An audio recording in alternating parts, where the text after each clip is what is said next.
soldering. So for today's video, ang ipapakita po namin is inspection mirror origin from Japan. So ang code niya po is Z-350 Hozan Z-350. So guys, ito po siya. Ito natin. Ito po ang aming inspection mirror origin from Japan. Ayan siya guys. Origin siya guys from Japan. As you can see guys, ayan po yung code niya. Hozan Z-350. Nakaukit talaga siya doon sa mismong item. Hozan. Ayan siya guys. Ayan po siya sa back. Stainless.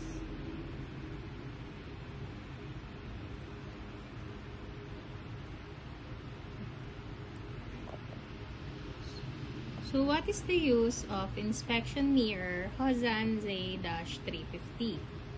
The Hozan Z-350 is an inspection mirror designed to help users inspect hard-to-reach places.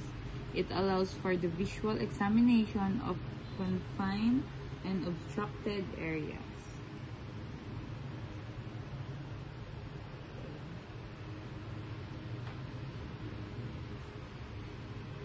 So, ano nga ba mga key features and uses of inspection mirror? Number 1 is inspecting tight spaces. Ideal for examining the inside of engine, compartments, the back of machines, and the interior parts. Next is adjustability. Some models like the Hozan Z-350 offer adjustable mirror angles and road lengths for better visibility.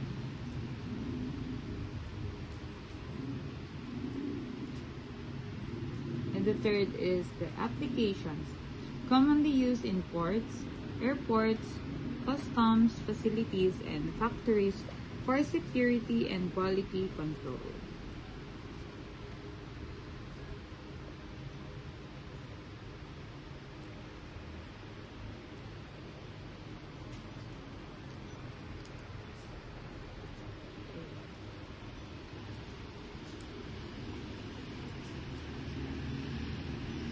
Ayan siya guys. Stainless siya. And the last one is the benefits. They are cost efficient, simple to use, and do not require skilled labor.